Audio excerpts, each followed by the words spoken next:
negotiations and legal matters in executive session, 5:15 PM.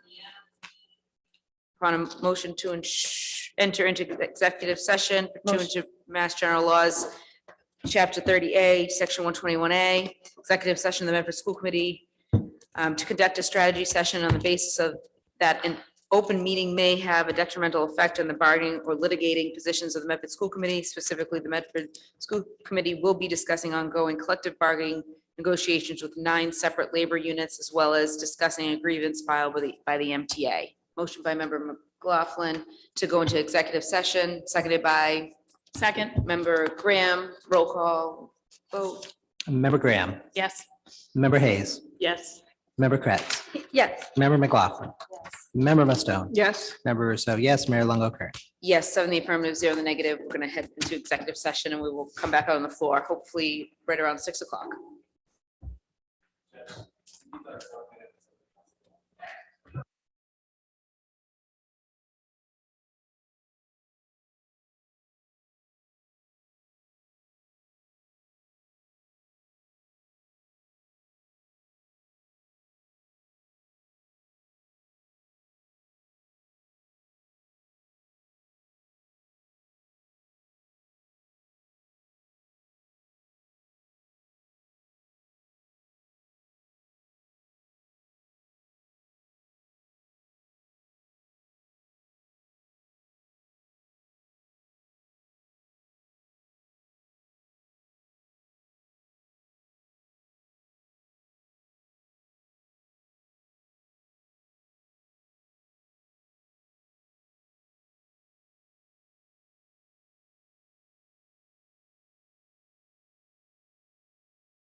Good evening, everybody. Sorry, we're a few minutes late. We're in executive session to discuss a few things, but one thing we need to announce is that we have voted unanimously to approve the contracts, new contracts for our nurses in the Medford Public Schools, the Carpenters Union, as well as the administrative assistants.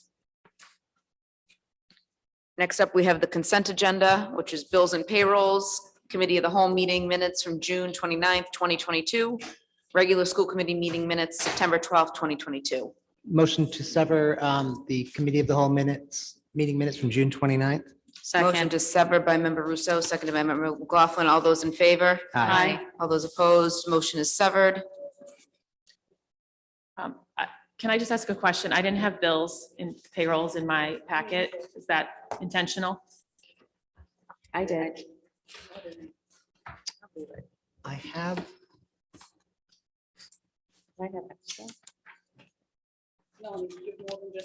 That's what I'm looking at. Yeah, that's what I have too. Oh, no, that's what I have. Are there additional bills and payrolls? This is what we have. You didn't get that? No, but it's okay. Do you want a motion to table until next meeting? Motion to approve the remaining consent agenda. Motion to approve the remaining consent agenda by member Graham, seconded by member McLaughlin. All those in favor? Aye. aye. All those opposed? There a motion to table the committee of the whole minutes or I just had questions about them. Okay. Um, member Rousseau? Thank you. So this meeting, reviewing the minutes, it says I was absent. I actually was on an advanced notice vacation and actually did not receive notice of the meeting. And I think the minutes should be updated to say, I don't know what they need to say, but I was not absent. I was not notified of the meeting.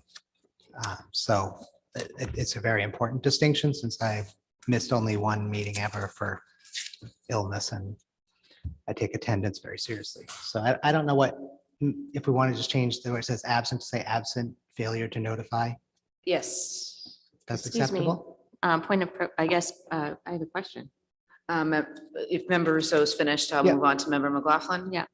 So, wasn't there an email sent out to all of us that there was a meeting? Yes, and prior to the email, I had told administration I was away and without internet service or cell phone service. And we had no posted meetings at that point in time. If I recall, wasn't there a conversation that if there was a meeting, you did not want to attend it? I certainly would never have said that we didn't want to attend a meeting. I guess I had some recollection of when we were discussing the possibility of attending a meeting that you didn't want to attend. I didn't think the meeting was appropriate, but I certainly would have attended any meeting I was invited to, as I always have. I think that's, yeah, I guess I don't recall it quite that way, but it's okay for if folks want to vote to have, I think failure to notify is a little bit harsh language. I guess we did notify you did not have internet access, so. No internet access. Yeah, no internet before access. No, post- I'm before not okay posting. with that. I've made a motion to amend them to say failure to notify. If there's no second, then Second.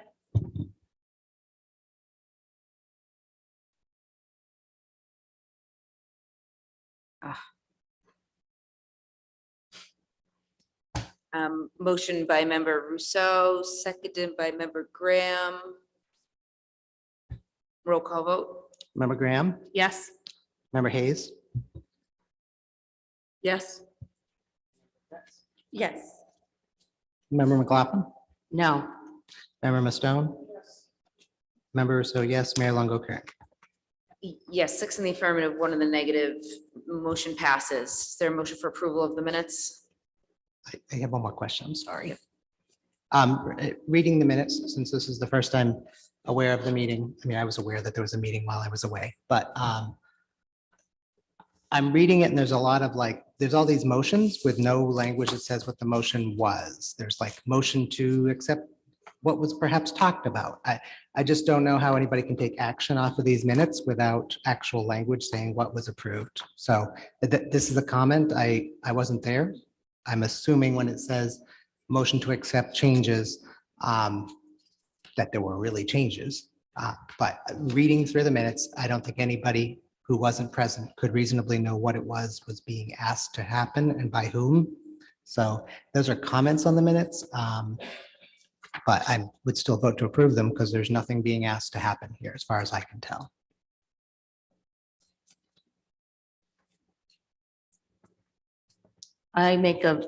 So did you make a motion to approve them? Sure.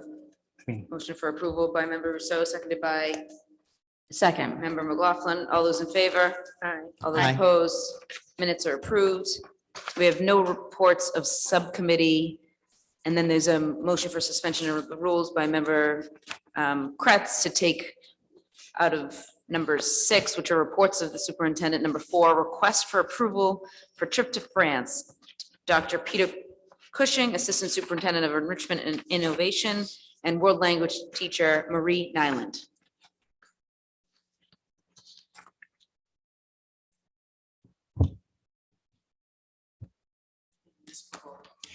Good evening. Can we have Ms. Bobo come forward Yes, as we're well? going to. Yep. Ms. Bebo. Good evening, Madam Mayor, members of the school committee. I'd like to take a moment to say that you'll remember at the start of the pandemic, and I think it was either January or February, one of the first things that the district did was to cease any international travel. This was prior to the statewide and nationwide closure of schools. And one of the things that we did, we had 39 students who were going to be traveling to Europe.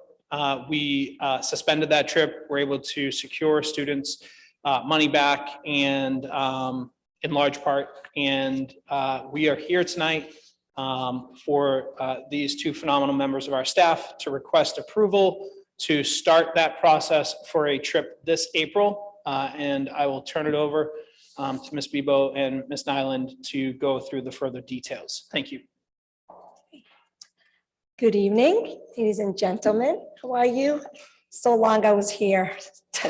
Basically, I'm gonna do the same story. I'm gonna ask for your vote for Medford High School world language students to go on a trip on April 2023 during the April vacation.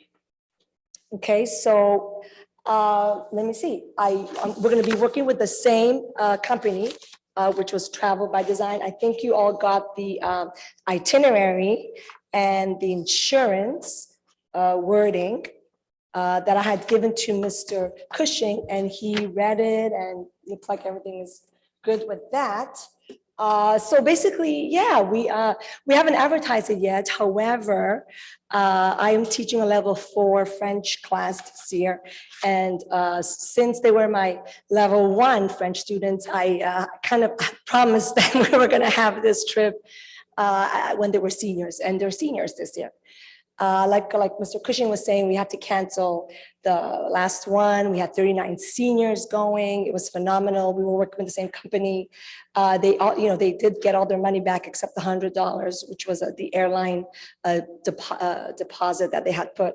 So basically this year, it's the exact same thing because I'm working with Travel by Design, same person, Giuseppe Tarzia. We love him. He's fantastic. And it's the same price. It looks like the price hasn't gone up. So on your itinerary, in the last page, you'll see the price range.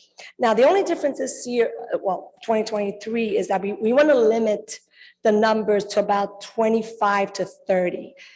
30 would be like on the high end, and it would be an exception to somebody who really, really wants to go and is a senior, and this will be their last chance to go. And then we'll put them on the list. But 25, 26 is, I think, the max we're going to go with this coming trip. The chaperones are 6 to 1. That's why I love this company. I actually have worked with the Education Foundation. There's a lot of travel companies. Giuseppe here does such a great job, 6 to 1. So if we have 25, I think he'll, well, it's 4, but I think he'll throw in the 5, the 5th one for free, 5th chaperones for free. We usually ask an administrator to join us, and then we ask the world language teachers so they can have a chance to go, and then we'll take it from there. Then we usually ask the history teachers because they know their history and in France and all that great stuff. Let me see, what else? So insurance, yeah, so the last time, of course, Hopefully there's not another pandemic, but who knows, right? In April, but please know, right? So we have this form here, which is extra insurance that most of the families took. It's an extra $100. And this covers everything. So a natural disaster, God forbid, a death in the family of the traveler, they get their full money back, except that $100. Again, that's the airlines. Okay, so that's good to know. They'll have to do that. We have, the itinerary is right there. Is there any questions? Before Ms. Bebo says something to, yes. Thank you, Ms. Nyland. I Thank you. know Dr. Superintendent, Dr. Marie said would like to make an announcement. So I just wanted to, first, thank you so much, Ms. Nyland. I wanted to just formally announce that Ms. Vilma Bevo is our coordinator of world language, and we are so happy. I'm sorry, we are so happy to have you on board this year, supporting our world language programming. So I just wanted to say congratulations and welcome, and thank you for taking on that challenge to support our world languages at the high school. And so I wanted to make sure that we'll do something again.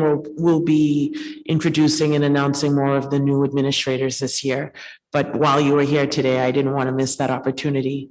And I also just wanted to share how excited I was about that yellow form when Ms. Nyland was like, now it's the $100, because it was very stressful when we had to cancel that trip. And it was a lot of students, a lot of money that families sacrificed, and the kids worked and saved. And then the pandemic had started.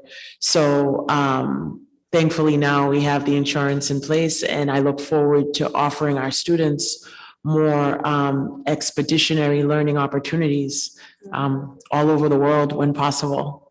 I'm not sure, Ms. Nyland, did you say, or did you share with the committee yet, if you're not able to get 25 students that are in the French program that want to attend, what do you do then with the remaining seats? Correct. So we start by advertising to the French language students who are taking French at the high school. And we reach out to sophomores, juniors, and seniors. Freshmen, not yet. They have to be soon, sophomores. So we're not going to bring any freshmen at this time. So we reach out to them. We have about, how many in the French department? About total, like sophomores, juniors, 80, 90. So we keep it open for them. They get priority for about 2 weeks. And then if the numbers are not coming in, we reach out to all the world language students. So that would be the Italian students and the Spanish students. And it happens. 25 comes quickly. I mean, and that's why we got to 39 the last time. I literally I couldn't send kids away. And they were all seniors. This was going to be their senior trip. You know how they go on a senior trip? They chose to go to France on their senior trip. How great is that with us? So we couldn't say no. So the number was really up there. And we had all the chaperones lined up anyway. And they were awesome chaperones. I think we had like 8 chaperones coming with us. And then of course we have to cancel everything. So that's I think the process on how we recruit, or, the list. That's Yeah. wonderful. Exciting. Yes. If there's no questions, is there a motion for approval? Member Graham? Thank you. I'm so excited to see these trips returning, and thank you for taking the time to organize. I just had a couple of questions about the insurance. So I think what I'm understanding is that in general, the cancellation policy is 60 to 31 days, you get half of your package back. 20 to 15 days, you get 75%, or sorry, you get a penalty of 75%, meaning you'd get 25% back. And then 0 to 14 days, you don't get anything back on land. But then if you have canceled for any reason, you can get up to 75% back. Is that correct? Like, I'm just trying to make sure I understand like what this is, because it actually doesn't seem that different than what we were grappling with like right before the pandemic, where the students were essentially getting nothing back. And I was just curious if the insurance had evolved at all since then, given like, the last 2.5 years. And I think the other important thing that I think I just want to make sure I'm clear about is the airfare is not covered by this insurance. Is that correct? The airfare, except for the $100, right? Remember, they did get all the money back except for minus 100. That's it, which was a deposit for the airline at that time. I don't think that's what this says, though. Okay, so you see how there's two reasons. So if there's a death in the family or a natural disaster, they're gonna get the full amount back. If for any reason like anxiety or they get cold feet, then this amount applies where, 14 to 0 days. You see what you're seeing on that one?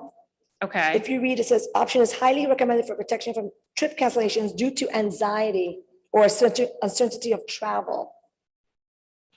That's where this is gonna apply. But if there's like a natural disaster like we had, they're getting, I made it very clear with Giuseppe, they're getting all their money back.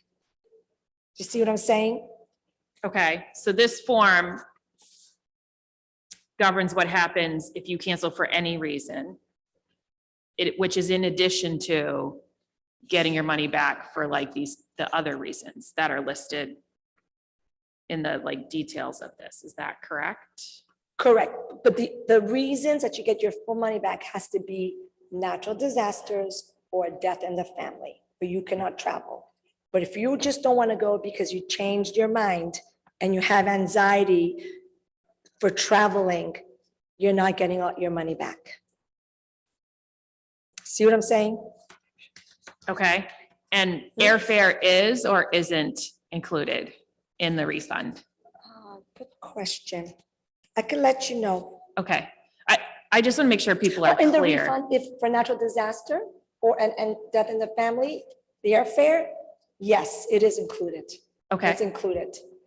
and for cancel for any reason, if you take the insurance and you cancel, is your airfare refunded to you?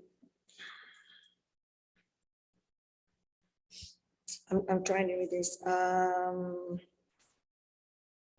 I'm not gonna answer that yet because Okay. I don't want to give you the wrong answer. Yeah, I just want to make Yeah. sure that, I think this is, like, there's a lot of information here, and I There is. just want to make sure that we're explaining it to families, Yeah. so we're not relying on them to read this like 20-page, like fine print insurance policy, because I don't think that they will, and I think there were a lot of families that were really, really, really surprised. And I know it all worked out financially okay when we had to cancel that trip, but it was sort of heartbreaking to listen to students who thought they were going to lose a lot of money. And just So quickly, the Venus, issue- let me see. Just real quick, the Yeah. issue at that time with those trips was that there had not been a federal declaration, there had not been a state declaration. Understood. It was the Medford Public Schools is making travel at this time not something we're going to do. So that's where we were at that crossroads. Mhm. Once those declarations came forward from the federal government, from the state government, that then triggered these clauses of natural disaster and things of that nature. And each family will get the insurance policy. Yes, I was just going to add, if you allow me, that when we present this to families, we'll make sure that we are very clear on the distinction that Ms. Nyman just provided you. Meaning the distinction between the cancellation, of course, for natural disaster or death in the family versus if a child decide then not to travel anymore for a personal reason. Yeah, We're going to make sure that we have those distinction cleared with family members. perfect. Thank you. Member Russo? Thank you. So if a student tests positive for COVID in the morning that they're leaving, this policy, according to its own little notes at the bottom, has not been updated since July 1 of 2015. So definitely, they didn't update it specific for COVID, which I guess is fine. But I'm assuming that if the FAA still requires do they require testing anymore, or is it just a free-for-all on planes? They do not require Oh, tests to get but on a France plane. might well require a test, and I know that. Again, who knows, right? In Right. April? Yeah. But so if they test positive the morning of, because if they test positive a week before, it's not really relevant. Correct. Are they just out the whole cost because they can't get on the plane because France decides that it's not accepting Americans who won't Well, they shouldn't get on the plane, right? If they have COVID, even if France lets them in. I'm just Good worried question. about You're that right, you're because it right. seemed, I mean, more and more people I know now have COVID than I feel like at any point in the pandemic all at once. And, it's not a puddle jump to Provincetown or something. It's a long flight to be sitting with a bunch of other people if you have COVID. It's also not, in my opinion, appropriate to ask our students to make that decision. It needs to be clear ahead of time what they will do in that case. And then I know you don't have an answer to all that right now, but Right. this seems to imply that there are two different policies. There's the cancel for any reason and then the optional cancel for any reason. Correct. The second one, which is the more expensive one, that's the one that's $100 or is the first one $100?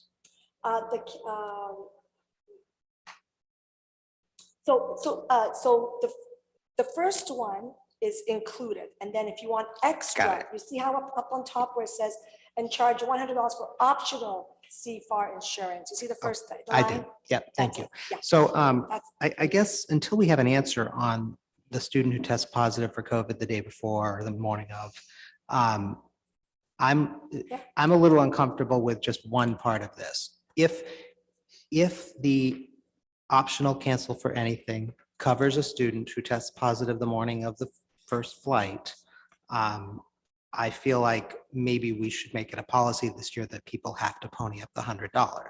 If it doesn't cover that scenario, then there's no point. But I just know that students who test positive and their families, and some students who work part-time jobs for a long time for this, if the whole trip goes out the window the morning of because they have COVID and the policy says they get nothing back, we all know where they'll be standing the following Monday. Yeah. I would be there as a parent, even if I didn't expect any results. So I just feel like for $100, if we can make sure that people testing positive only a few months from now, are going to get something back, I would be open to that as a member, making that a requirement for this year. But without knowing that, I don't know how to proceed with that. Thank you. Member Hayes? Yeah, I just wanted to point out, and maybe you still want like hard and fast COVID counts, but on page 3, under coverages, it does talk about medically imposed restrictions being covered. So I would assume that would be a medically imposed restriction. It's number 2 under coverage. There's lots of number 2s. 2A, yep. Your family members, Oh, I see. traveling companions or business partners covered sickness or injury. I guess there's, Yep. may I, Mayor? Member Rousseau? Thank you. That's great to see. The issue, of course, is medically imposed restrictions. So if the US doesn't mind if people with COVID get on planes and France does, this is a US-based policy. Are they going to be like, wow, we're fine with you getting on a plane? It's where you land that doesn't. So I feel like this is a kind of question that definitely has probably been asked so far during the pandemic. I don't have answers, though. Mayor, Member Graham? can I just make a suggestion? I think I would like to make a motion that we approve this field trip contingent on our legal counsel doing a review of this insurance policy and ensuring that the way this is explained to parents is in compliance with the weeds of this insurance policy so that parents know precisely what the policy will and won't cover in general, but also specific to COVID scenarios. Motion for approval as amended, seconded by Member McLaughlin. All those in favor? Aye. All those opposed? Motion passes. Thank you. Have fun. Thank you. Happy signups. Motion to revert back to the regular order of business by Member McLaughlin, seconded by Member Kretz. All those in favor? All those opposed? We have our superintendent's updates and comments. Dr. Maurice Edward Vincent.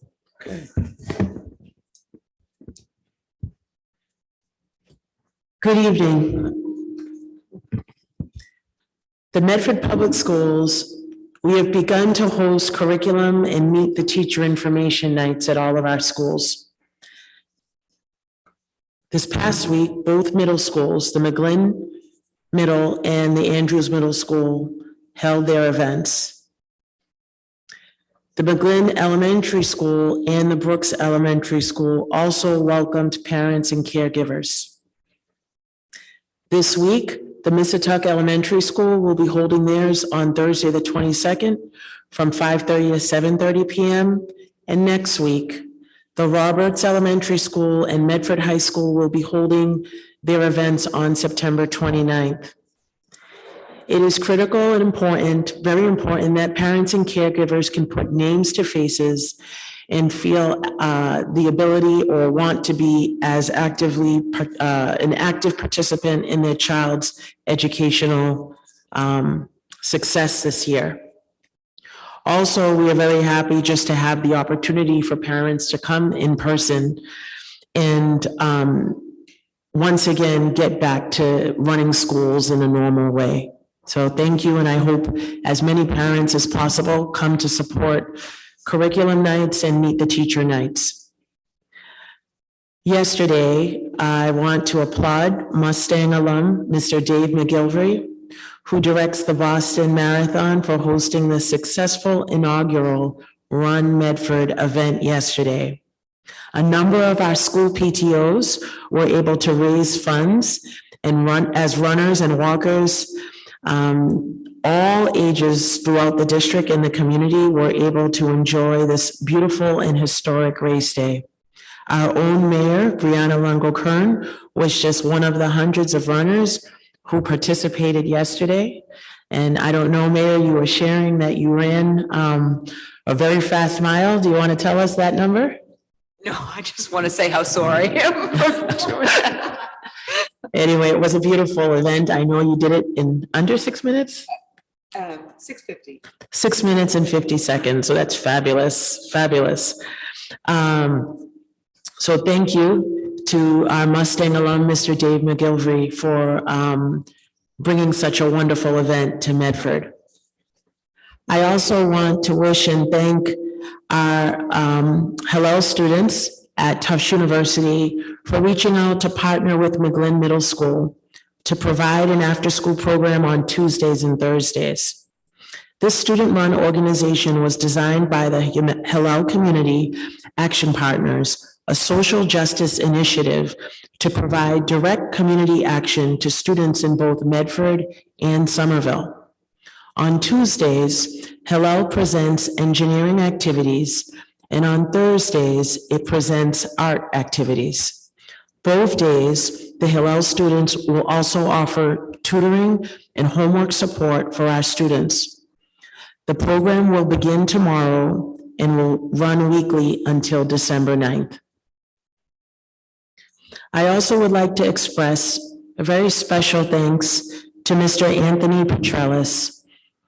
He's a grade 5 teacher at the McGlynn Elementary School, and he hosts Beyond the Podcast. He hosted a cornhole tournament at John Brewer's Tavern to raise funds for autism message boards. Anthony worked collaboratively with the Doug Flutie Jr. Foundation for Autism and was able to raise enough funding to be able to purchase 3 more autism boards for our remaining elementary school playgrounds, the McGlynn, the Brooks, and the Missatuck. Last year, one was placed at the Roberts Elementary School. Our partnership with the Flutie Foundation enables our students affected by autism to live life to the fullest. Thank you, Anthony, and the Flutie Foundation for your dedication to helping all our students better communicate with our teachers and staff.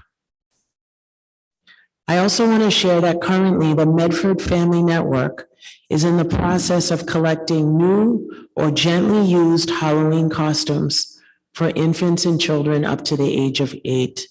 Donations can be dropped off at the MFN office.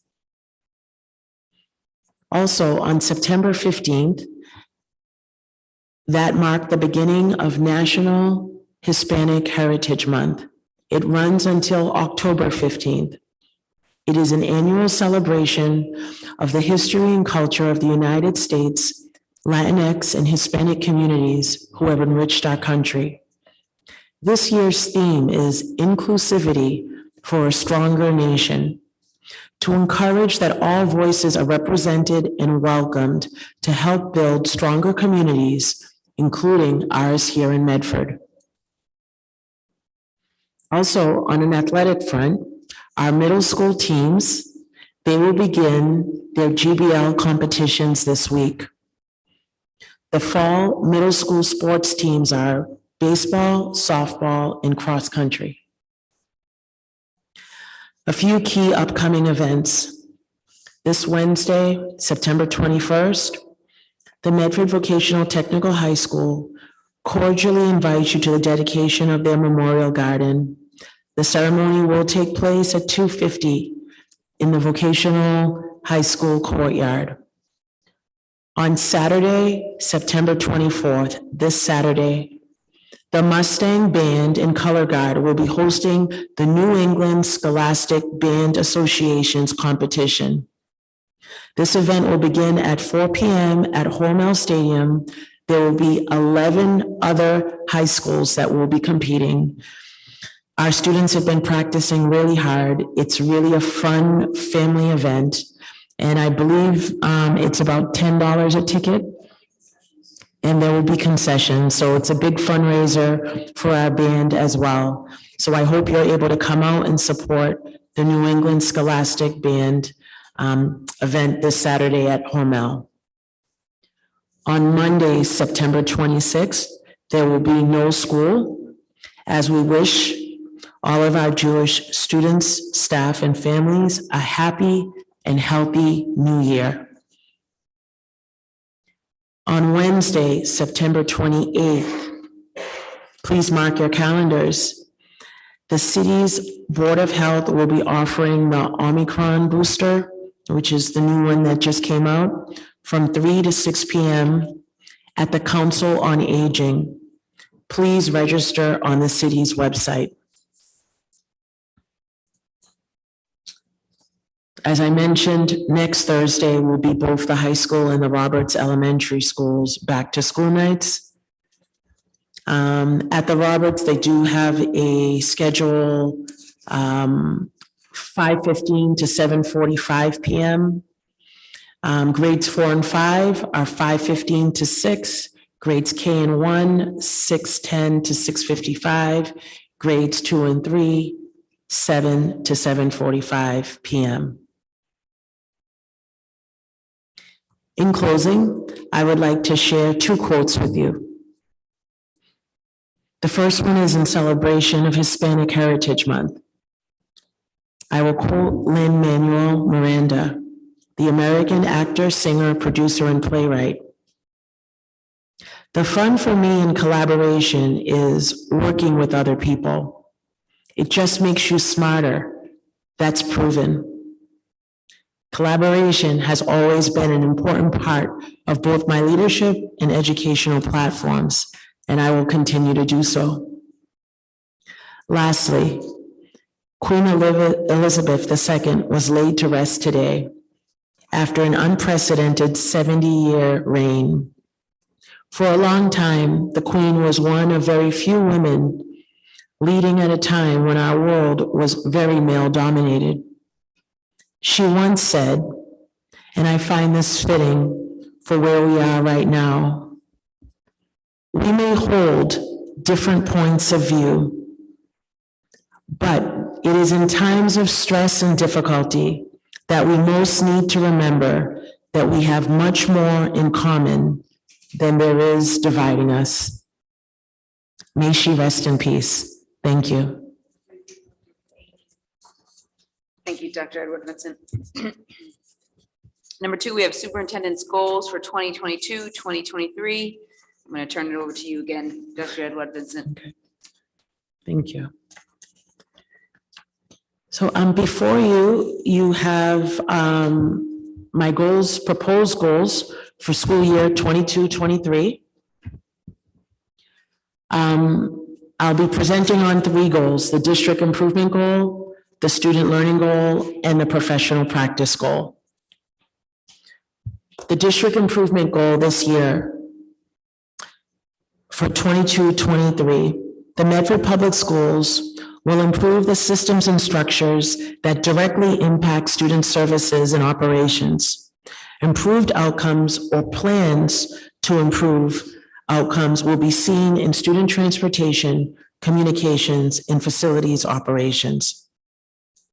The goal is to continue maintaining a learning environment built upon the pillars of safety, equity, and consistency, creating a culture that values consistent communication, and creating structures that promote healthy transportation to school.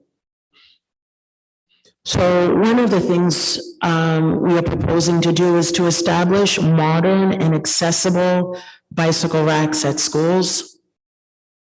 We would like to leverage partnerships with safe routes to schools for walking school buses, bicycle lanes, and other options to reduce carbon and promote student welfare.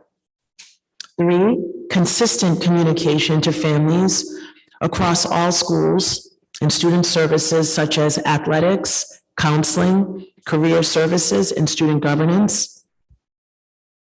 4, we would like to begin the process for a school bus RFP that examines busing options beyond the MBTA.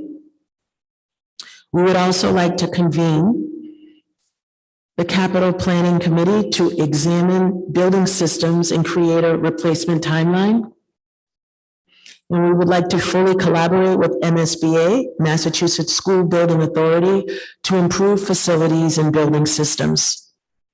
Some of the outcomes that we would hope to see by the end of this school year: bicycle racks updated at the middle and high school complexes, walking school bus routes clearly defined, bicycle lanes painted on city streets and school access roads,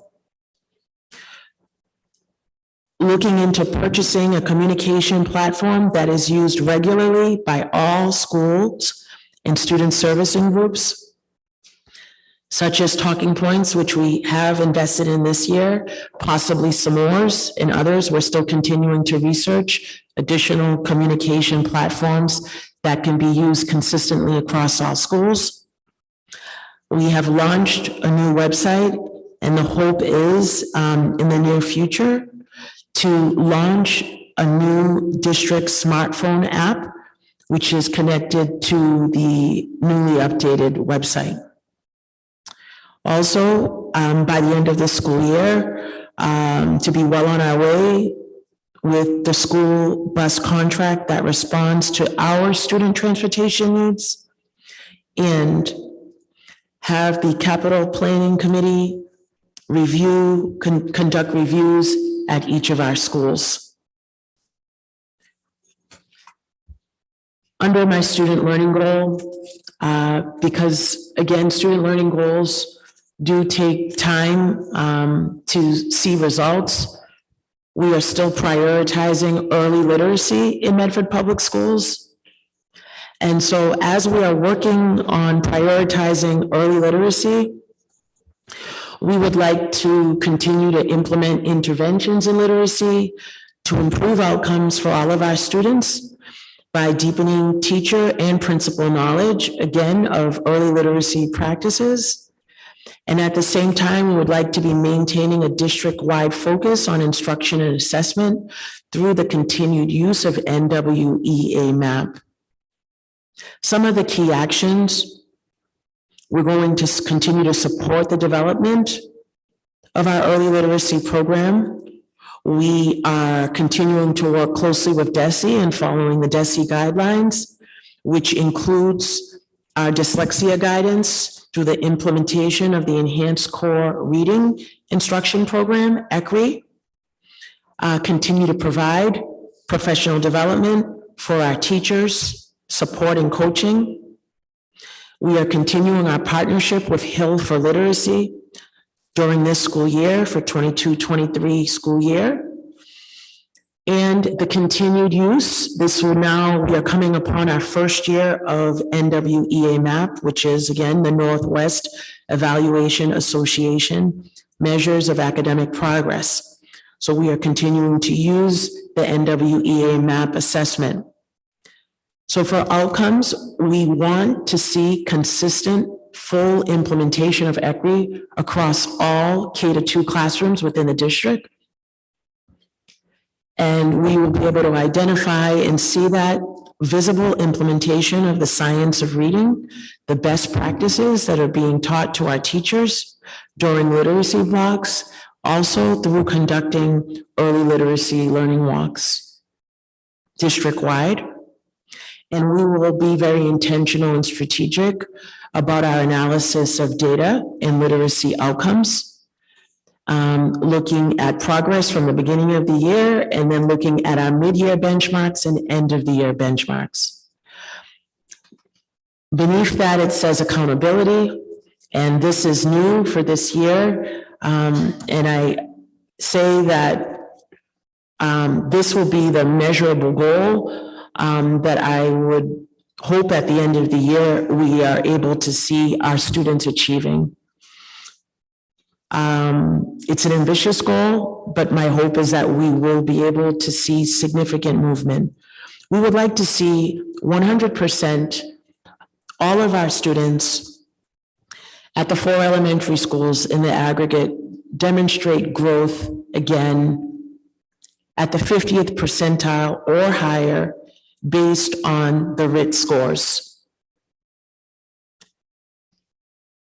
Now, although this is an early literacy goal, but an additional accountability measure, we would like to see not only at the elementary levels, throughout the rest of the district, grades 6 through 10, 100% of all students in the aggregate demonstrating equal growth at the 50th percentile or higher.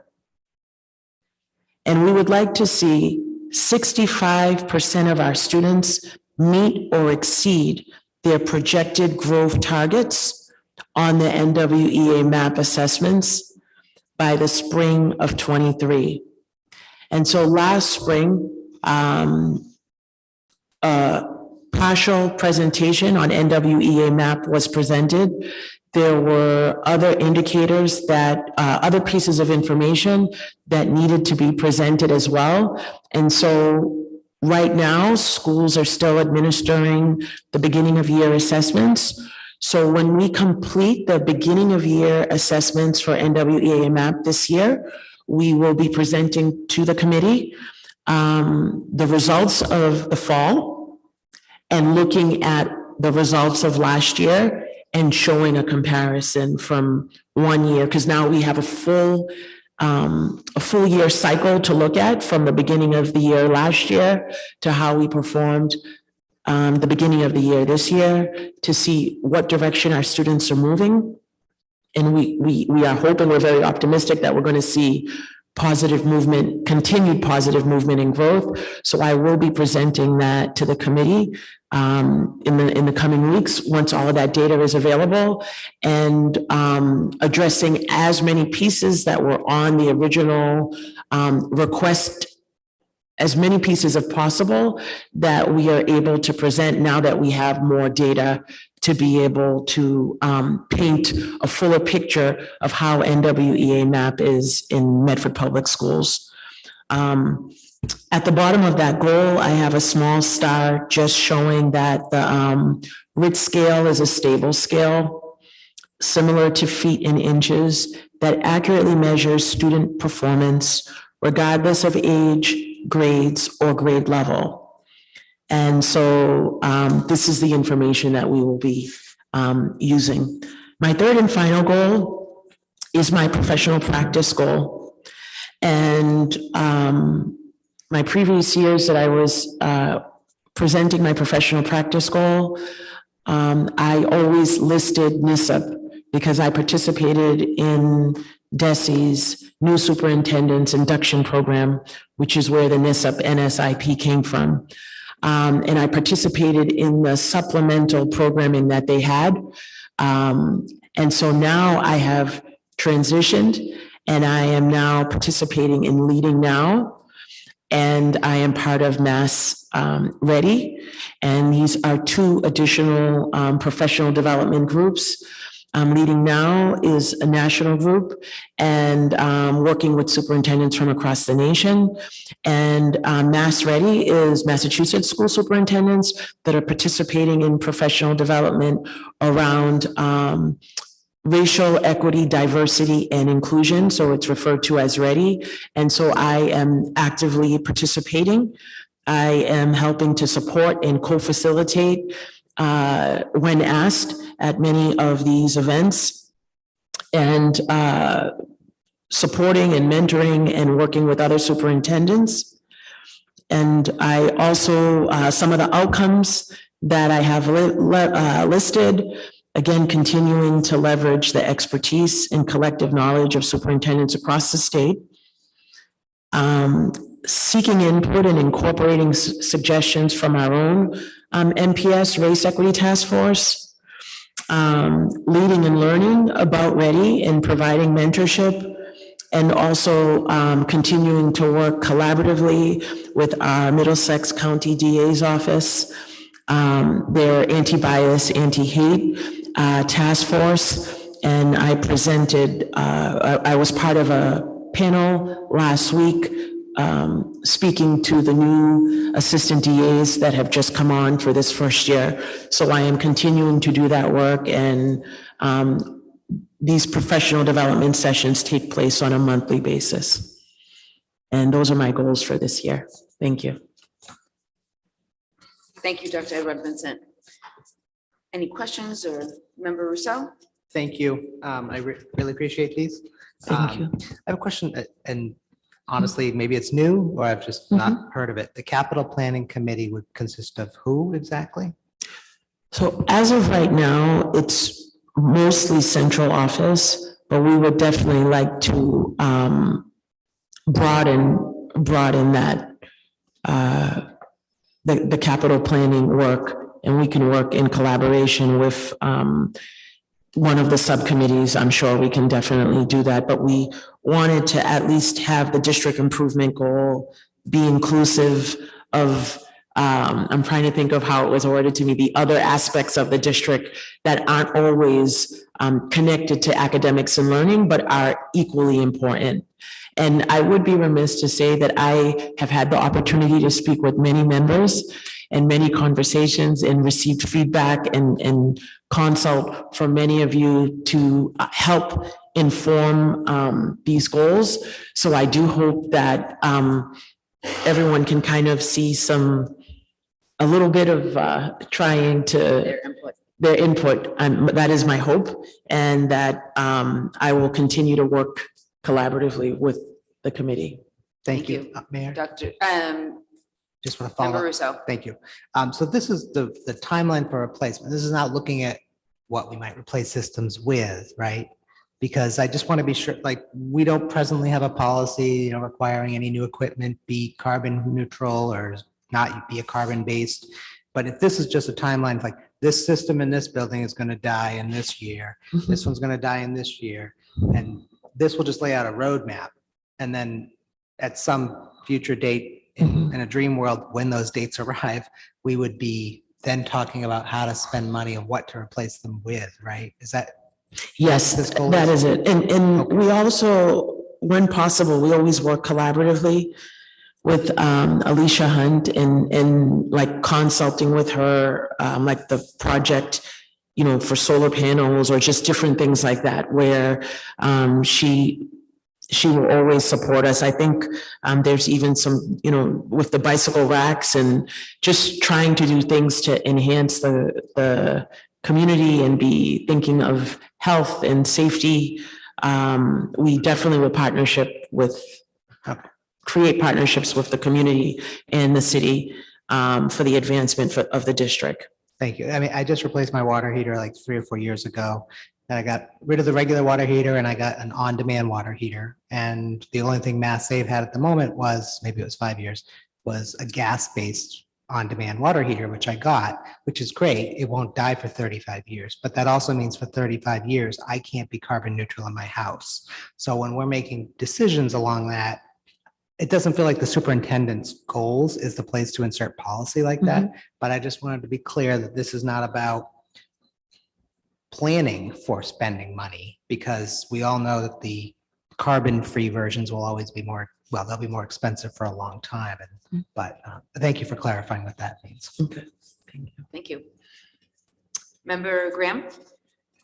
Thank you for this. I had a couple of suggestions and maybe a question. So in the district improvement goal, last year, we approved a climate and culture assessment at the middle school and the high school. And it sort of struck me as I was reading through these bullets that when we talk about some of the goals around communication, that could be really enlightening and informative, especially as you are now in the schools a little bit more prominently than you've been able to be in the past. So one outcome suggestion that I would have is to have those climate and culture assessments completed in this year. Okay. So that was one suggestion. On the early literacy component, I thought that we were planning to do an evaluation of the literacy curriculum this year. Is that still the plan for the elementary literacy? Ms. Galusi, can you please come forward to I just just give wasn't us? sure what the timeline there was. I don't have the specifics. Let me ask Ms. Galusi. Thank you.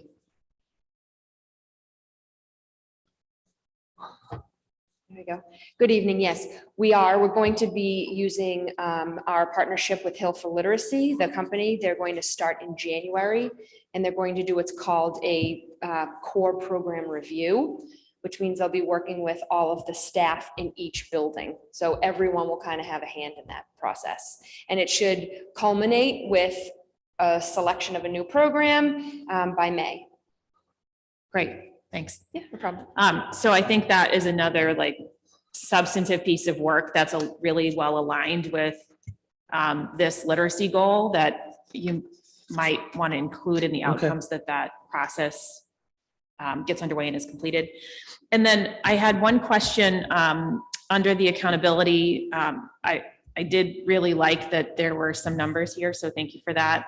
One question I had on the last bullet, we say 65% of students will meet or exceed their projected growth targets by spring. And I just was curious what that number was last year. So how many did actually meet last year?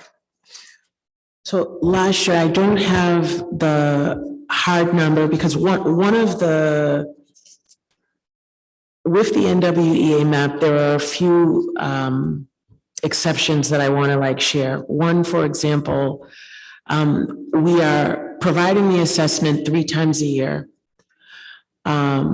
However, in the winter administration, the window of the NWEA map assessment is the same window of time that our English learners are taking the access test. So during that window of time, we do have students that will not be double tested. So we're not going to have 100% complete data, which is why we actually had a really rich discussion back at Central on what would be a reasonable number. So we have, due to test fatigue for some students, so we're not going to give them the double whammy. Also, we have some students that it could be, maybe due to the interventions that they're having, or it could be extreme, maybe anxiety or distress around assessment taking, that we would not want to have this in-house assessment, harm them, because we're thinking about the whole child. We also know that there's mobility that takes place with some of our students. They may start, they could potentially leave, or they may come midway through the year. And so we don't have beginning of year data. And so with all of those pieces, we were thinking about how do we show student growth? We know that all students will grow, all students will learn. And so that was where we came up with the conservative number of 65%, because we do know that there are some special populations that will not be participating. So last year we did have, we didn't have consistent data across the board. It was the first time that it was being given. You know, some students, you know, love taking tests. They take it as a challenge and they, you know, gave it their all. It was the first time that it was administered. There were some technical glitches that ended up happening. And so due to all of those reasons, we said 65% would be like a reasonable number. Also, there's some information like with the bell curve and, you know, there's a percentage that will maybe not show as much growth and some that will show significant growth. And so we were going back and forth, but trying to say what is a reasonable accountability measure. And so that was where we came up with the 65% being reasonable. And as we were looking at the data, there were ebbs and flows. There were some stronger pockets. There were some pockets that we were looking at, but there were so many factors with the pandemic, with kids that were still out, with quarantining. There were just so many factors that we felt like the initial data was a little shaky. It was the first time out, and that this is going to be the real year. And so by the end of this year, we will calculate where we land.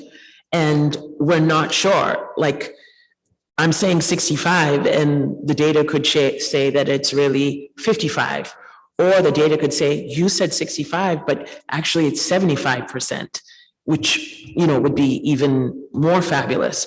So we're really trying to get as many students assessed this year and then use that data to, you know, propel us to the next level. So since this is the first time that I was putting an accountability metric, I really didn't want to say 100% of students are going to meet or exceed, knowing that some students will only take 2 assessments. Some students, you know, for whatever reason, we're thinking about them, the whole child, that we know we have to remove some students from the assessment cycle. That we said, you know, we can feel pretty certain that 65% of students, that we can probably get 65% of our students to take all, you know, portions of the assessment and then look at our performance based on that. Okay, so I think as we go forward, like this is really somewhat of a educated guess at this point, because the data last year, first year of the use of the tool and the pandemic was just like murky enough that there wasn't a great number there. But as we go forward, like we'll know at the end of this year, like what is the number this year, so that next year that number can be more than it is this year. So, and I think that's what that was my question, was like, how can we demonstrate that we are wanting more than we got last year in relative terms? But it sounds like we can't do that quite yet because the data is murky enough that we're going to use this 65 as like a starting point this year and then go from there. Yes, Okay. but the other 2 bullets, the 100%, based on the presentation that I did in the late spring, we were able to show growth, even though all students didn't grow the same amount. All students showed growth. And the hope is that we will continue to have 100% growth in the aggregate. So that is something where I didn't lower it to say 90% or 88%. We're trying to keep that number as high as possible. So no matter what your starting point is, you need to show growth by the end of the year. And so we're pretty confident that we're going to be able to show growth, and we want to show growth at 50th percentile or higher. So we're still going to be, you know, staying very positive and wanting to see us get to that very high number or as close to that number as possible. Awesome. Thank you. Motion to approve. Motion for approval by Member McLaughlin, seconded by Seconded? Member Kretz. All those in favor? Can I just ask a question? Member Graham. There were a couple of suggestions that were made. Are we approving as amended or? I wrote it down. I will revise it, add climate and culture assessment at middle and high school as an outcome under the district improvement goal, and to add Hill for Literacy core program review under key actions, and then the outcomes will be new selected elementary literacy program. So I will, I wrote it down. I'll make those As amended. revisions. Motion for approval as amended. Thank you. All those in favor? Aye. All those opposed? Paper passes. Thank you, Dr. Edward Vincent. Thank you. Last up for reports of the superintendent, number 3, report on induction and mentoring. Ms. Suzanne Galusi, Assistant Superintendent of Academics and Instruction, and Dr. Bernadette Riccadelli, Director of Professional Learning and Student Assessment. Welcome.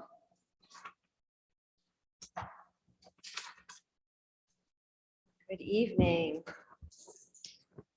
Okay, I'm just starting with the introductions. I'm so pleased to be here this evening with Dr. Riccadelli. She's going to speak this evening to you about our MPS Educator Induction and Mentoring Program. But I just want to say that since Dr. Edward Vincent restructured, Dr. Riccadelli and I have been working very closely together so that we're aligned in some of this work, and I look forward to our partnership moving forward. So without further ado, she's going to discuss the program, and then I'll just kind of wrap up at the end. Okay, thank you. Thank you, Ms. Calusi. And good evening, Mayor Wingo Kern, Superintendent Edward Vincent, and members of the Medford School Committee. So I'm pleased to be here tonight to talk about our induction and mentoring program, which I consider a really important part of our professional learning journey that our teachers go on. It's where we first meet them. It's where we first acclimate them to Medford in our system here, in our culture, in our community. And we've been doing this for a number of years, although the title has changed. My work in this area has been going on since a mentor since the early 2000s. So our program in Medford is consistent with what the Massachusetts Department of Education is looking for in an induction and mentoring program. We are required to file reports with them each year, and they actually have yet to ask for it for the last school year. So I will be filing a report once that request comes through. So the components of the program that are consistent that I'm going to talk about are the first, an orientation program for new educators prior to the first week of school. So I'm not saying teachers here, I'm saying educators, because this applies to more than just teachers. It applies to counselors and therapists, all of our professional staff. And later on, as Ms. Calusi will talk about, eventually it will cover administrators. There's still a lot of work to be done before that program can be up and running. So we have organized a robust mentoring program that provides new educators with ongoing peer support commencing prior to the first day of school. So during that orientation week, many of them have an opportunity to meet with their assigned mentor. Most of them should. Some of them get to meet with their assigned mentor prior to that first week of school. It's really important that their mentor be introduced to them. They get to know them as soon as possible. I think that's where the need is the greatest, is when they are brand new. Our program also provides ongoing district-provided educational workshops that occur throughout the school year. So in the past, we've had a limited number of those workshops. We have expanded the offerings this year to include 7 different workshops beginning September 29th and going through the school year to support new teachers. So we think this is a really positive aspect to our program. There's only so much that we can do in that orientation week. So this year-long program makes it a more fulfilling experience. One might argue that all of those topics that we cover throughout the year should be covered in the beginning of the year, but we're limited in that orientation week. So by the end of the year, we feel that they're getting a pretty full complement of opportunities to reflect, to learn, to grow, and be ready for the next year. And then lastly, our program provides an opportunity for reflection for participants as a means for program leaders to assess and adjust the needs of our new educators. So the last meeting of the year that's going to occur in May is going to be one of those summit meetings where they're going to give us candid feedback, and we're going to grow and reconstruct a program that is even better than the one we've constructed this year. All right, so the leadership team for Medford includes Ms. Calusi, me. Donna Lasky is our elementary mentor coordinator. She is a grade 4 teacher at the McGlynn the McGlynn Elementary School. She has been a mentor coordinator for the district for about 6 years. Prior to this year, she was the mentor coordinator for all of the grades. And then this year, we decided to bring in the secondary mentor coordinator, and that person is Patricia Kilbride. Patricia is a middle school special education teacher at the McGlynn Middle School. So Donna and Patricia, or Tricia as we call her, were busy, very busy through the month of August, helping plan for the events, planning for the workshops, and connecting new teachers and therapists and counselors with their mentors. So I think they might be watching tonight. So a big shout out to them, because I really do appreciate their help. So this mentoring leadership team that we have formed, we're engaged in a number of activities. We select mentors, and we run a training program for mentors. The last mentor training class occurred the winter of 2019, and with COVID, we've been delayed. So the next mentor training program will occur late fall 2022, early winter 2023. So we look for nominations from administrators, from building principals, from department administrators. We look for people who are really interested in being positive and conveying best practice to our newest people. So we develop and we administer the mentor training program, as I just said. We develop a system for mentor accountability. So mentors are required to report log in their hours that they spend with their assigned mentee or mentees. In some case, some mentors have more than one person to mentor. We've come up with the determination of a process for matching and assigning mentors to teachers. So when we look at what would be the best match, I mean, ideally, it would be the person in the next classroom. It would be the person teaching the same grade. It would be the person teaching the same subject if it's on the high school level. It'd be the person in the same building. That's not always possible, so we try to match as best we can.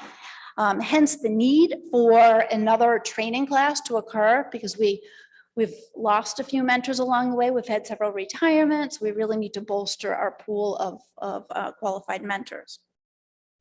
And then lastly, this leadership team establishes opportunities for group mentoring and peer groups for the beginning teachers or incoming teachers. So those series of workshops, 7 workshops that I just talked about, is something that we planned. All right, so moving forward to induction week, it was a really busy induction week. It occurred from August 22nd to August 26th, which is the same week that all of the administrators are back for our meetings. So we really juggle our schedule to try to accommodate what we need to do as an administrative team with what we need to do to provide education and mentorship to our new teachers. So on Monday, August 22nd, it was pretty much a technology pickup day. There was some school brains, a very brief school brains, clever, teach point, smart EDU setup with people so that they could actually get on, log in, and have their credentials.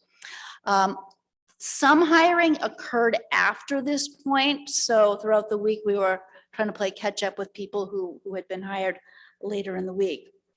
On Tuesday, there was we welcomed, all the administrators welcomed the new teachers over at the McGlynn Middle School cafeteria, and I think there was at least one, if not more, school committee members who were able to attend that, which was great. We introduced the mentoring and induction program to the new teachers. Superintendent did a nice overview, a nice opening remarks to our new staff. Later in the day, teachers met with either their principal, director, or other leadership person. We had different schedules out so they could meet with their leaders. And then at the end of the day, Paul DeLeva and I went over an educator evaluation training with the group. Wednesday was a really fun day. It was a tour of Medford. So I don't know if you've seen in the blog or if you've seen on social media. Joseph's bus company was wonderful to provide the bus at very low cost so that our group of 50+ new teachers could tour the city. So they went to the Royal House, they went to Tufts University, they went to the new library, and they came here to City Hall, in which I know that they met you, Mayor Kern. And perhaps others here. So that was a really exciting day. And then after that, they went back to the high school, to the bistro, and they were treated to a luncheon from the Medford Teachers Association.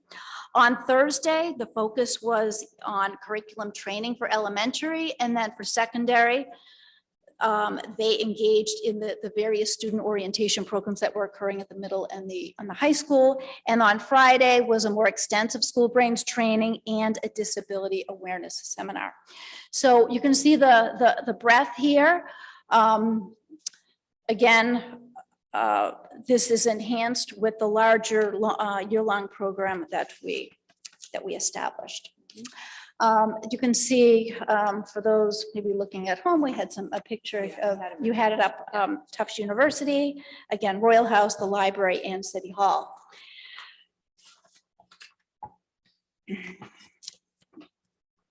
So I've referenced a number of times the ongoing year-long support. So topics include student engagement, relationship building, and management. Ms. Galusi and I will be presenting to the group on September 29th on that topic.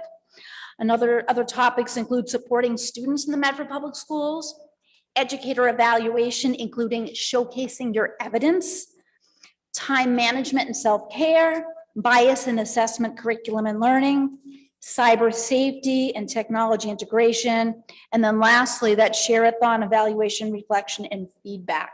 Again, all really important topics that we're spreading throughout the year.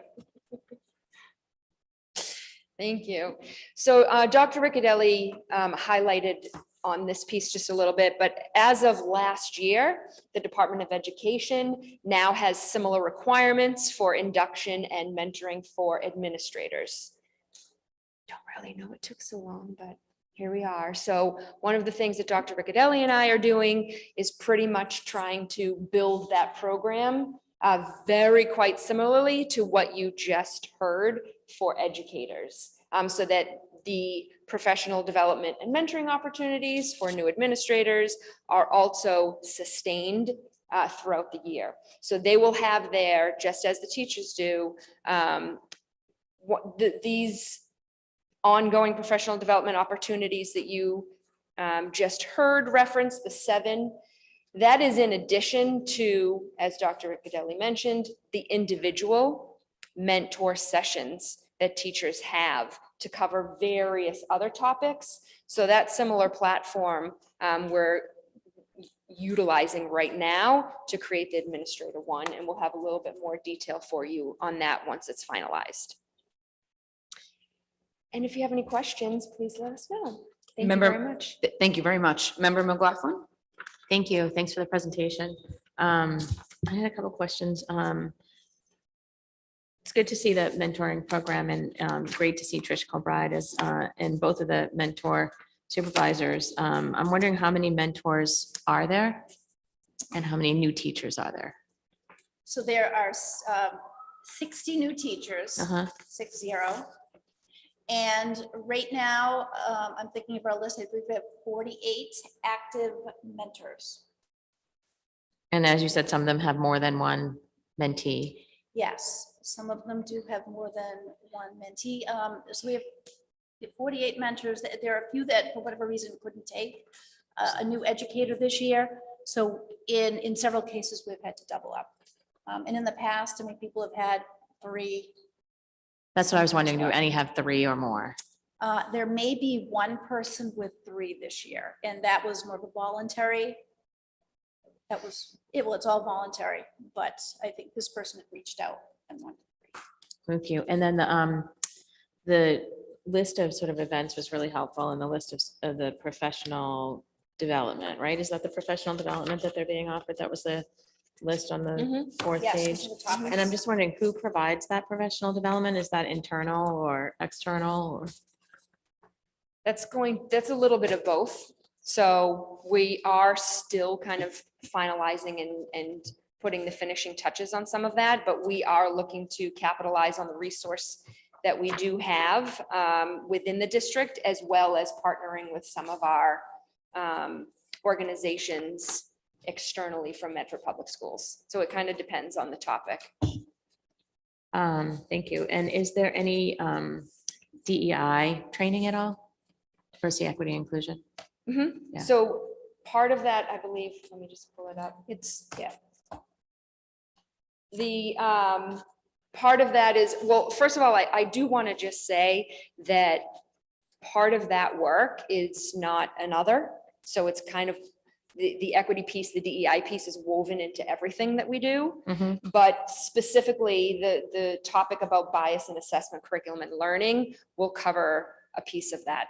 And that's where we're looking for both internal and external partnerships. Okay, thank you. Mhm. And then the Friday, the disability awareness. Can you tell me a little bit more about that? I know that Susanna Campbell was doing a large portion of that prior to her leaving. And I know that they had like a 6-week or something, not for new teachers, but for professional development as a whole. So can you tell me?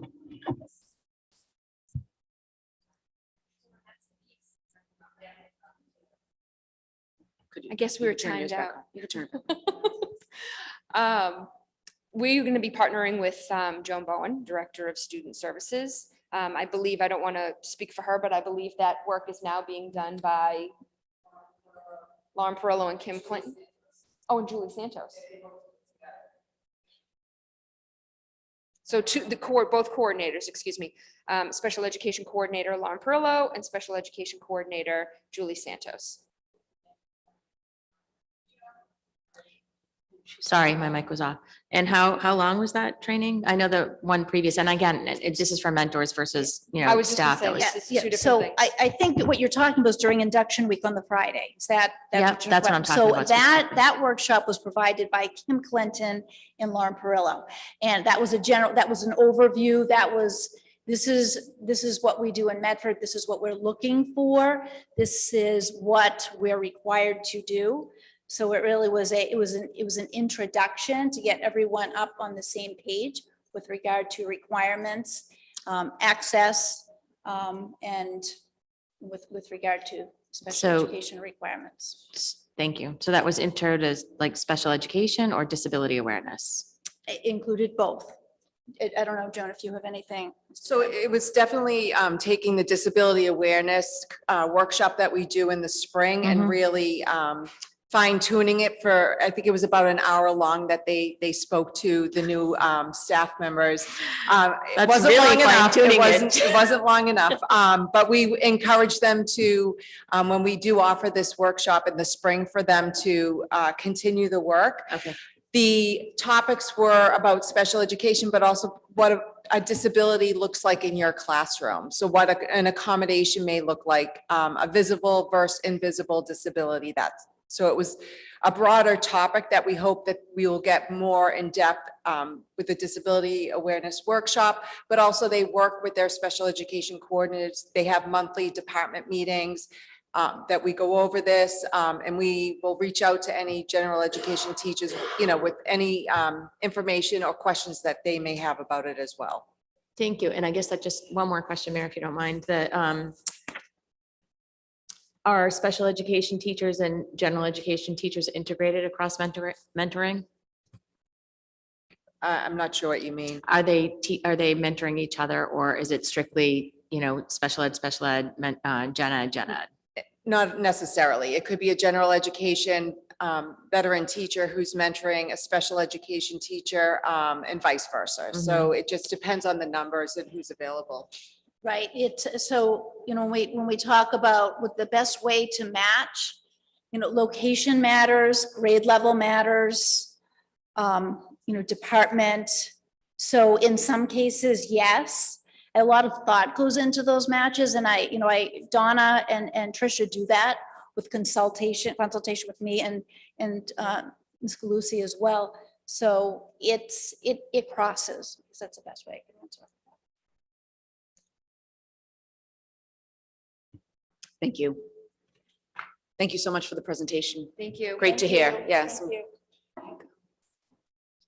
We have number 7, presentations of the public, not to begin before 7. Regular meetings of the school committee include this presentation to the public agenda item to give any resident the opportunity to place a presentation before the school committee. A resident may only present once at a meeting. These presentations are an opportunity for the public to make a presentation to the committee, but not an opportunity for dialogue with the committee. If one or more members of the committee wishes to have a conversation about the topic presented, a member may request that the item be added to a subsequent regular meeting. The details for submitting a presentation can be found in our policy, public comment and presentations to the public. And pursuant to policy BEDH, public comment and presentations to the public, any resident in the audience may be given permission to speak once on any item for up to 3 minutes. The speaker is expected to keep their comments to the item on the agenda. The speaker must begin their comments by providing their full name and full Medford street address where they reside. A welcoming, inclusive community is both a value of the school committee and an aspirational goal. We ask for your help in achieving this goal and value your perspective. Employees in the Medford Public Schools are exempt from the residency requirement of this policy. The voice of our employees is welcomed on all matters before the body. When a non-Medford resident employee is participating in public comment or submitting a presentation of the public, they will include their home address and identify themselves and as employee of the Medford Public Schools. We do have a resident on the call who would like to make a presentation. It's a parent speaking regarding before and after school program. Miss Chiara Vanucci. So good evening, everyone. My name is Chiara Vanucci, and I'm a resident at 65 Summer Street. I'm presenting tonight on behalf of the group of parents for Better Medford Public Schools that initiated this discussion on before and after school program crisis about 2 years ago. Next slide. In the presentation, I'll touch on these 3 main points listed here. So next slide. First of all, so at present, we don't know how many kids are enrolled in the after-school program this year with respect to how many have applied and to the student total. So this table here was provided at a school committee meeting last spring, but it's not clear if the last column for year 2022 is up to date. Also, if the weighted listed number is inclusive of all the grades, since it doesn't look like that's the case. Meaningful numbers should be broken down on enrolled and weighted listed students by grade. And we will need to compare those numbers with the total number of students. So we all know that the lack of after school is in part a consequence of hiring challenges that all school districts have faced during the pandemic. But in addition to that, Medford is facing a very specific challenge with respect to the lack of salary increase for teachers and paraprofessionals for over many years. Next slide. So some action taken by the administration so far are the approval of staff wages increases for all different professionals involved in the after school and before school programs. But it is unclear if these salary raises proposed in this table have already been implemented for this school year. Also, there is a plan for introducing a sliding scale fee, which is great, but we don't know the details of this plan as of yet. The administration is also working with the paraprofessional union to create a new role that would also infuse staff for the after-school program. That sounds like a great plan and seems the appropriate long-term school solution to secure more stable staff for the after-school program. But frankly, it doesn't seem possible that these new roles will be approved on time for the next school year. So we definitely want to see from the school committee follow-up discussions on all of these actions. So next slide. So for more short-term solutions, we think the school should partner with private programs. We know that there were ongoing discussions with 2 existing centers in Medford, in particular on expansion to include younger kids in the Medford Youth Center that is currently accepting only older kids. Then during the summer, there were also discussions with other childcare providers, such as, for example, Power Kids and Kids Corner. And the main issue seemed to be the lack of affordable space in Medford where this association can host the kids. Apparently, there are many issues with respect to using the school space. However, we know that some private programs like Kids to Pro were running a summer camp at the Brooks this past summer, and several other school districts let private programs use their school space. Why this cannot be done in Medford? In addition, if school space is used, we can save money because we don't need to bus the kids to other after-school locations. Also, at the beginning of the summer, the mayor told the parents that she would help the schools find affordable spaces to rent the private programs, but there has been no update since June. And there are many other options that could be explored, like, for example, partnering with the Medford Family Networks and others. So we expect to receive detailed updates on these points at the next school committee meeting. Next slide. So finally, we also asked the school to release ASAP the data for school year 2022-23 and upload them on the Medford Public School website. In particular, we want to see enrollment data, so both application and acceptance rate broken down per school and per grade. We also want to see acceptance rates at school versus acceptance rates in Medford private programs and comparison with other districts. We also want to be more involved into the expansion strategy for the program, and we want to receive regular updates either via email and recurrent dedicated meetings where we can have an open and direct discussion with the school administration. Last but not least, we want to know what the contribution of the Medford mayor will be to find a solution to this problem. As mentioned, the mayor already promised to help identify space to be rented to private program at affordable rates. In addition, perhaps the city could also use city staff to support after school and before school operations, for example, resources from the Medford Recreation Department and the Economic Development Department. And of course, any type of budget support would be highly appreciated by the Medford community. So again, we do expect a follow-up discussion on this topic during the next school committee meeting. Thank you all for the attention. Thank you.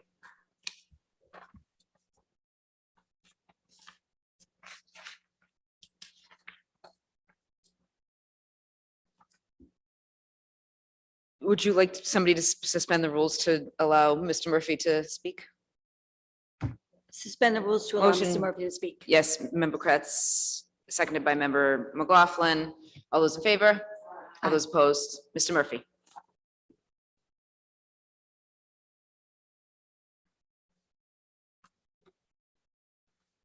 Thank you, Mayor. I know Ms. Fidler-Carey is on the call as well, and this is certainly a topic that we have presented before you on several occasions, both with respect to the service that the district provides at our elementary schools, dealing with after-school care, and with the very real challenges that we know families in Medford and other communities are facing in terms of making sure that their families' needs for after-school care are being met, so that the students and the families can be fully engaged as members of the Medford Public Schools community. So I want to say first, in response to the presentation by the community member, that this is an issue that has been prioritized by this school committee, as evidenced by the number of times that you've asked us to both present on the program, as well as the reforms that some of which were referenced in that presentation that we've put into place over the course of the last 2 years. I can say very briefly in response to some of the questions that upon your vote to raise the levels of pay last year for the non-unit personnel whose positions are funded after by the after-school revolving fund, those pay increases were put in place for FY23. I will also say, and we can certainly elaborate upon this at a future presentation, because this, as we know, this issue is not going away, nor is it in any way isolated to Medford, that it is not just a matter of the rate of pay. We've compared ourselves to other districts, to other programs. We know that we do pay a competitive rate for this work. It's also a low wage workforce issue, and we are facing low wage workforce depletion issues in this role, and as you know, many others. So in terms of capacity, staffing is one issue, infrastructure is another. And I just, again, I want to keep this brief because this is not necessarily going to be an extended presentation, although certainly this is an area that we'll be briefing you on as the school year goes forward. We are at our 4 elementary schools oversubscribed with respect to interest. We have wait lists at 3 of the 4 elementary schools that as we work through our staffing issues, we hope to and are addressing, those 3 schools being the Roberts, McGlynn, and Mississauga. At the Brooks Elementary School, it is, well, we have a substantial wait list and we are over capacity with regard to staff and infrastructure. And there is no strategic and prudent solution that we can put into place based on the level of demand within the Brooks Elementary School community. And when I say this, no strategic or prudent solution, what I'm saying is, absent some other major changed variable that is beyond the scope of the Medford Public Schools to provide, in order for us to take in more students in that program, we would both be diverting attention and resources away from our core mission, and we would be absorbing risk and liability that we are not comfortable taking on. The reality is that to run a program of the magnitude that would be commensurate with the demand in that particular school community would require a major difference in terms of staffing structure and resources that would have to be allocated. I'm referring to administrative oversight, health oversight, as behavioral interventionists and support systems. With these types of programs, there is a scale that if you reach, you are putting students in danger. And we are not going to exceed that level regardless of the public demand. And so I want to articulate that as clearly as possible, that we will continue to be as responsive as we can and provide as much support and service to the community as we can.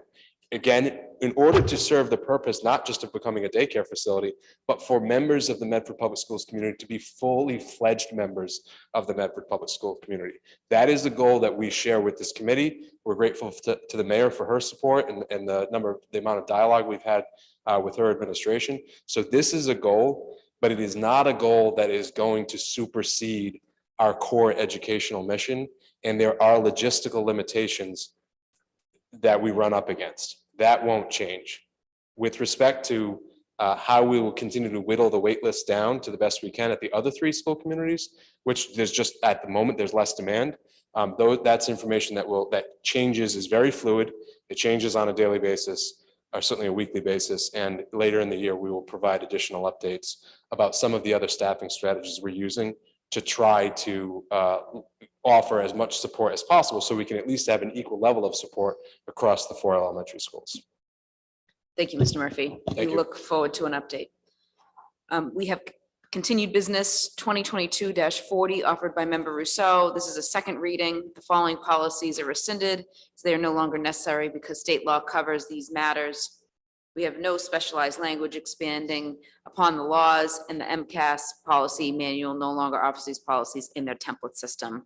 ACH, affirmative action policy, ADB, drug-free environment, CFAA duties of a principal, CHB and BGD, school committee review of regulations, CHC regulations dissemination, CL administrative reports, and CLA administrative reports to the school committee, CLB incident reports. Member Rousseau, motion for approval? That's, is there a motion? Yes, I'd like the motion. Motion for approval I have a by member question. Rousseau. Second. Seconded by member Graham. Before we call the roll, member McLaughlin does have a question. Thank you. I just heard, I was hearing the BLB for the incident reports were, sorry. Incident reports. CLB, CLB, the last one. incident reports, the felt.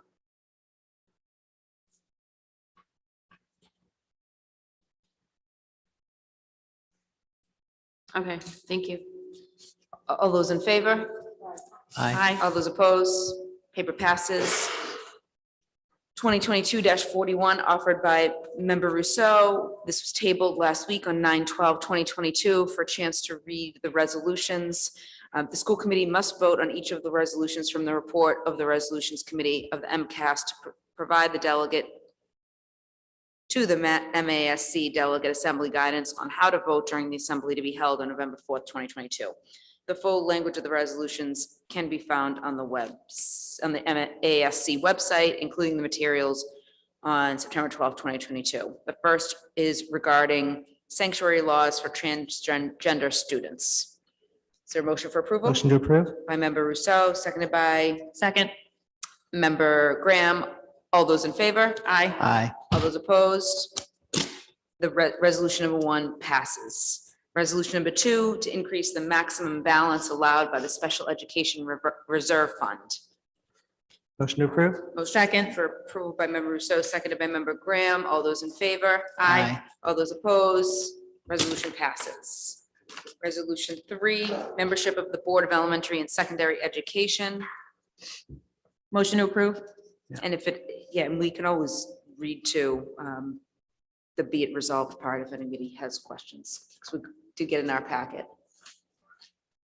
Motion for approval by member Graham, seconded by Second? member Rousseau. All those in favor? Aye. Aye. All those opposed? Paper passes. Resolution passes. Resolution number 4, preserving local governance of Massachusetts schools. Motion to approve? Second. Motion for approval by member Rousseau, seconded by member Graham. All those in favor? Aye. All those opposed? Resolution passes. Number 5. Personal financial literacy education.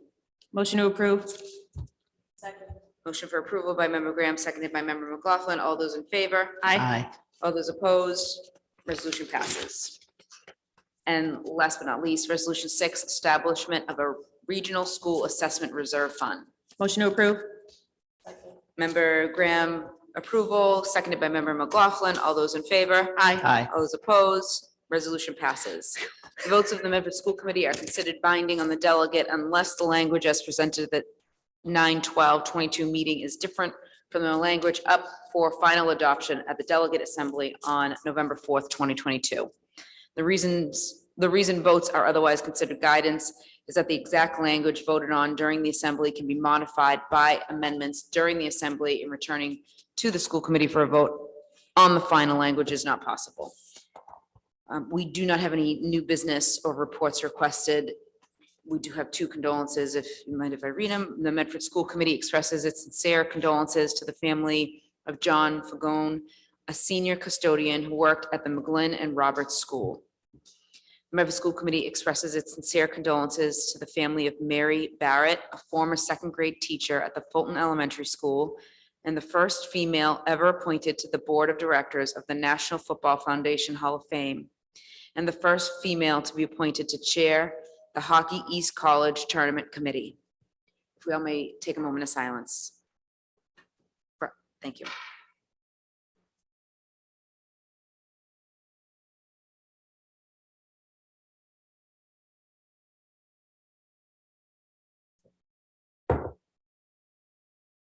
Our next regular meeting will be Monday, October 3rd at 6 p.m. here in the Alden Memorial Chambers, as well as on Zoom. Is there a motion to adjourn? Motion to adjourn by member McLaughlin, seconded by member Mastone. All those in favor? All those opposed?